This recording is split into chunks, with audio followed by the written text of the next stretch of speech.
You ever notice how the biggest problems in our lives usually don't come from what we do, but from what we say? Think about it.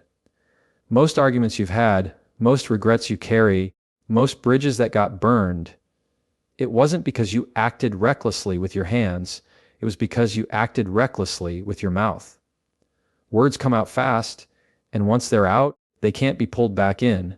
You can't unsend them, you can't unhear them, you can't rewind the moment. Now here's the thing, your mouth is the easiest thing to lose control of because it feels harmless in the moment. You think it's just words. But the truth is, words can cut deeper than a knife, and they can heal stronger than medicine. What you say can start a fight or end one. It can close a deal or cost you one. It can lift someone up or completely destroy them. That's the power of your mouth. And the question is, are you controlling it, or is it controlling you? A lot of us get caught in the trap of thinking that speaking first makes us strong. That firing back, clapping back, proving a point in the heat of the moment. That's how you win. But here's the reality, the strongest person in the room isn't the one with the sharpest tongue. It's the one with the calmest pause. It's the person who knows when silence says more than any comeback ever could. And listen, I'm not talking about never speaking up. I'm not saying you let people walk all over you. No, speaking up is necessary. Setting boundaries is necessary. But there's a difference between speaking with intention and speaking with impulse. One protects you. The other sabotages you. Let me put it this way, your mouth is like a steering wheel for your relationships. If you yank it hard in anger, you crash. If you let go completely, you drift. But if you keep a steady hand, if you choose your words carefully, you guide conversations, you direct outcomes, and you maintain control. That's leadership. That's wisdom. We've all had that moment where something slipped out and instantly we wished we could take it back. But you can't. And the sad thing is, most of the time, it wasn't even what we meant. It was just the first thing our emotions handed us, and we threw it out there without filtering it. That's why I always say, the pause is power. Before you fire off that text, before you raise your voice, before you spit out the first thing that pops into your head, pause. Ask yourself, does this build or does this break? Because here's the reality, words can't be deleted, but they can be remembered forever. And the people around you, your partner, your kids, your friends, your coworkers, they're carrying the weight of what you say. You may forget it tomorrow, but they may hold on to it for years. That's how strong words are. And here's the good news, just like words can tear down, they can also build. You can use your mouth to encourage, to reassure, to motivate, to calm storms before they even start. Imagine the impact if instead of snapping, you chose to affirm. If instead of criticizing, you chose to guide. That doesn't just change your relationships, it changes your reputation. People will know you as someone who doesn't waste words, someone whose voice brings clarity, not chaos. So let me make it simple. If you want to control your life, start by controlling your mouth. Because the truth is, every word you speak is either an investment or a debt. Every sentence is either building your future or borrowing trouble from it. Control your mouth, and you control the direction of your relationships, your reputation, and your results. Your mood controls more of your life than you realize. Think about the last time you woke up in a bad mood.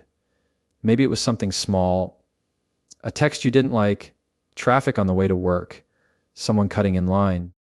But notice how that one shift in mood affected the way you talked, the way you worked, the way you carried yourself the rest of the day. One spark of irritation turns into a wildfire if you don't catch it early. See, here's the thing about moods. They're contagious. Walk into a room with a bad mood, and suddenly the people around you catch it.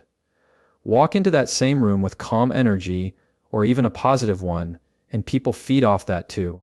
Your mood doesn't just affect you. It sets the tone for everyone you come into contact with. Now, most people think they don't have control over their mood. They'll say, that's just how I felt, or that's just how the day started. But the truth is, your mood is a reaction, not a sentence. You may not be able to control what happens to you, but you can absolutely control how you respond to it. And that's where the difference is made. I want you to picture this. You're driving and someone cuts you off. You slam on the brakes, your heart's racing, and in that moment you've got a choice. You can either let that stranger control your mood for the rest of your drive, maybe even the rest of your day, or you can take a breath and decide that their mistake isn't going to hijack your peace. That's the power of response. That's what controlling your mood looks like in real time. The strongest person in the room isn't the one who snaps back. It's the one who stays steady. It's the one who knows how to pause, how to breathe, how to let emotions pass before they decide on action. That's not weakness, that's mastery. And here's the reality. When you let your mood control you, you give away your power. But when you control your mood, you take your power back. Now don't get me wrong, this doesn't mean you're supposed to be happy all the time. That's not real. You're human. You're going to feel anger, sadness, frustration. Controlling your mood doesn't mean ignoring those feelings. It means not letting those feelings become the driver of your decisions. It's the difference between acknowledging anger and living in anger, between feeling stress and making stress your identity. And here's something most people don't realize. Your mood isn't just a product of what happens to you, it's a product of what you allow yourself to focus on. If you feed your mind with negativity all day, don't be surprised when your mood matches it. But if you shift your focus, even in small ways, you shift your mood, gratitude, perspective, a deep breath, even just slowing down for a moment, these are tiny levers that reset how you feel. Think about the impact this has on your relationships. When you can stay calm in an argument instead of letting your emotions explode, you keep the conversation from going off the rails. When you can walk into work steady instead of stressed, you become the person people look to for leadership. When you can manage your mood at home, your kids, your spouse, your friends, they don't get the leftover anger of your day, they get the best of you. That changes everything. So here's the challenge. Start paying attention to the gap between what happens and how you react. That little space, that pause, that's where control lives. That's where you decide whether your mood owns you or you own it. And the more you practice that, the more power you'll carry into every single part of your life. Money is one of those things we don't like to talk about, but it quietly controls almost everything in our lives. And here's the truth. Most people don't have a money problem. They have a money management problem. It's not usually that you don't make enough. It's that what you do make isn't being told where to go. And when you don't tell your money where to go, it disappears. Then what's left behind? Stress, pressure, that constant weight sitting on your chest. Now here's what's interesting. Money itself doesn't create peace, but the way you handle money does. Think about it. You've probably had moments where you earned more than usual, maybe a bonus, maybe a good month, and still felt broke. Why? Because without control, more money just means bigger mistakes. But when you learn discipline, even a small amount of money starts to create freedom. Money is emotional. It's not just numbers on a page. Every dollar has a story. When you spend without thinking, when you chase instant gratification, you're trading long-term peace for short-term comfort. And the problem is that comfort fades fast. But the debt, the anxiety, the arguments, that sticks around. That's why controlling your money is not just about having a budget. It's about having boundaries. Think of money like water. If you don't put it in a container, it runs everywhere. It leaks out into things you don't need, things you don't even remember buying, things that don't actually add value to your life. But when you give it structure, when you tell it where it belongs, it starts working for you instead of against you. And here's the trap most people fall into. They think money buys freedom. But if you're not disciplined, money actually becomes a prison. You're chained to payments, chained to bills, chained to the next paycheck. Real freedom doesn't come from spending, it comes from controlling. It comes from being intentional, You want less stress in your life? Start with your money. Because when your finances are in chaos, your mind is in chaos. Every unexpected bill feels like a crisis. Every opportunity feels out of reach. But when you're disciplined, when you start living below your means, when you cut back on what doesn't serve you, when you save instead of swipe, suddenly the pressure lifts. And here's the best part, it's not about how much you make, it's about how much you keep. Look, you can't buy peace of mind, but you can create it by managing the money you already have with discipline. That's what gives you choices. That's what gives you margin. That's what allows you to say yes to the right opportunities and no to the wrong ones without fear. Money is also one of the leading causes of conflict in relationships, not because couples don't make enough, but because they don't control what they have. Arguments over spending, debt, bills, that's stress that bleeds into every part of your home. But when you get control, when you and the people you love are on the same page financially, it doesn't just give you stability, it gives you peace. So ask yourself, are you in control of your money, or is your money in control of you? Every purchase, every swipe, every decision is either building your future or stealing from it. The car, the clothes, the gadgets, they feel good in the moment, but the feeling fades. What lasts is security. What lasts is knowing you're not one emergency away from disaster. What lasts is freedom. The mind is the hardest thing to control, but it's also the most important. If you can't control your thoughts will control you. And when that happens, it doesn't matter how much you manage your mouth, your mood, or even your money. You'll still feel like life is running you instead of you running it. Think about it. How many times have you had a whole argument in your head with someone who wasn't even in the room?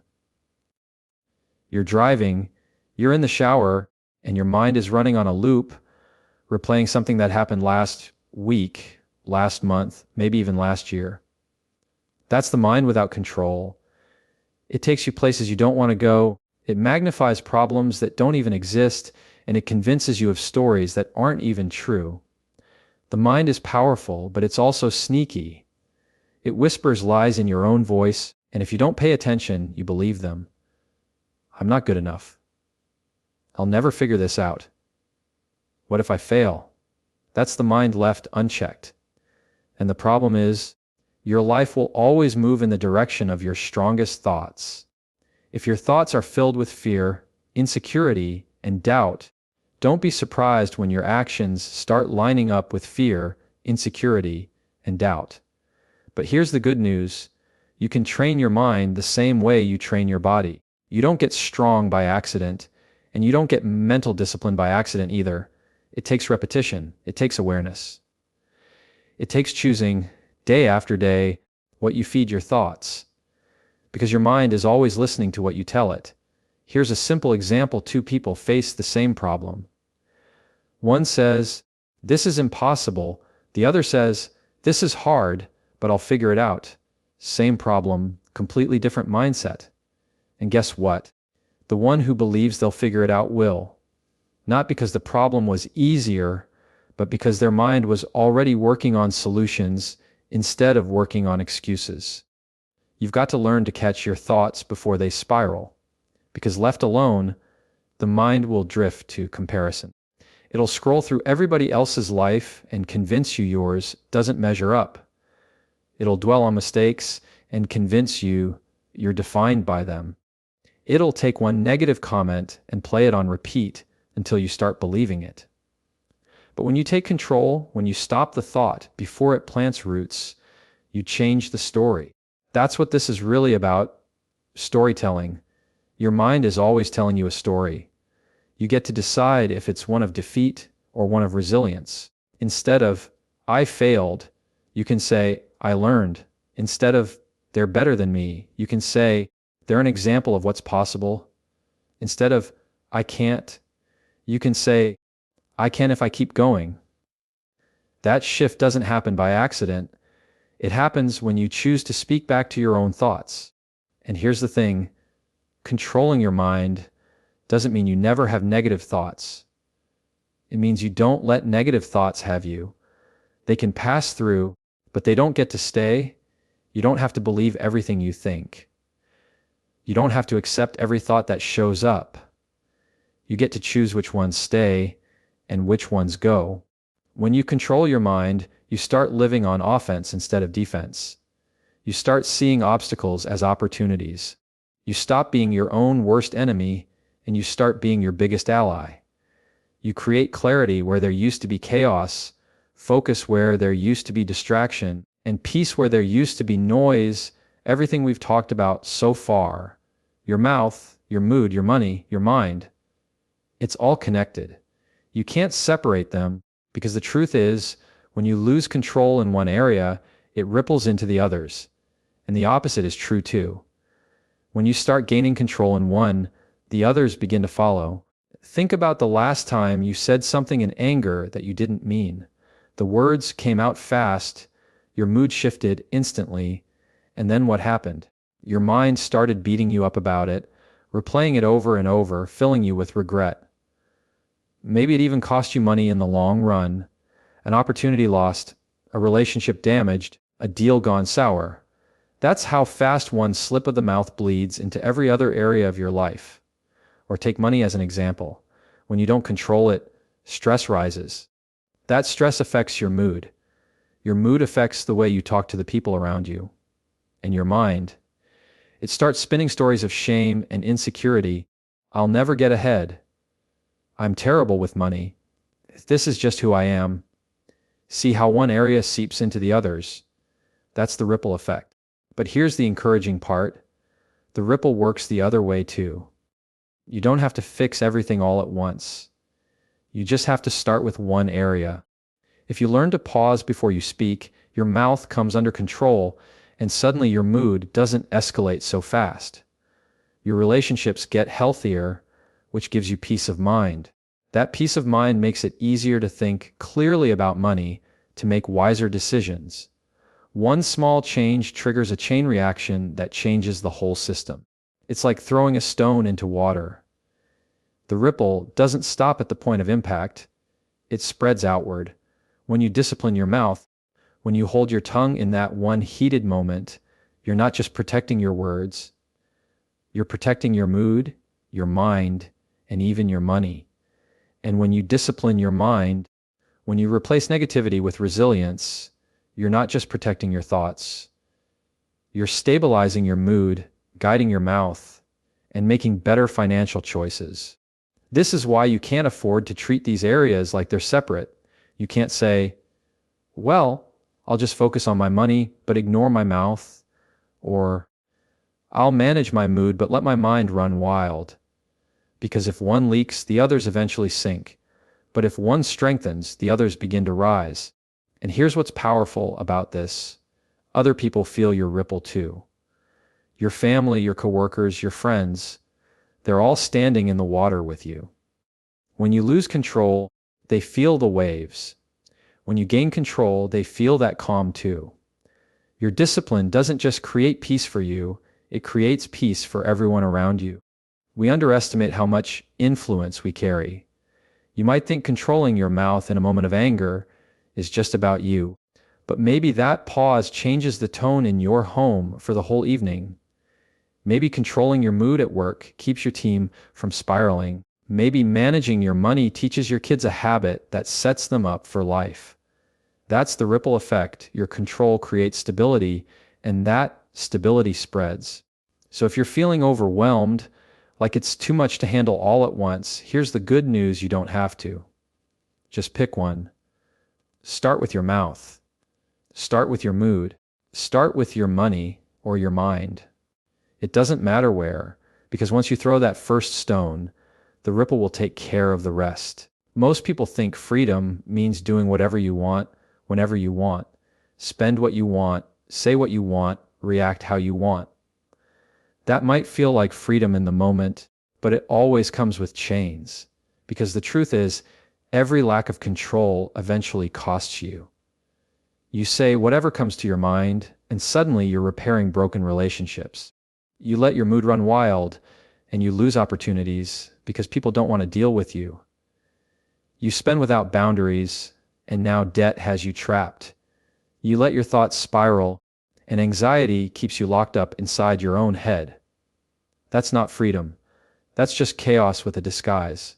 Real freedom comes from discipline. And I know that doesn't sound exciting. Nobody cheers when they hear the word discipline. But discipline is what creates stability, and stability is what creates freedom. When you control your mouth, you don't have to constantly backtrack or apologize for damage you could have avoided. When you control your mood, you're not at the mercy of every little irritation that comes your way. When you control your money, you're not chained to debt or living paycheck to paycheck. When you control your mind, you're not stuck in cycles of fear, comparison, or regret. Control gives you margin. It gives you breathing room. It gives you choices. That's real freedom. Think about it like this. If you always spend more than you make, you're not free to walk away from a job you hate. If you're always lashing out in anger, you're not free to enjoy healthy relationships. If you're always letting your mind run wild with worst-case scenarios, you're not free to enjoy the moment you're living in right now. Lack of control doesn't create freedom, it steals it. But when you flip it, when you start mastering the little disciplines, suddenly doors start opening. Suddenly you have options.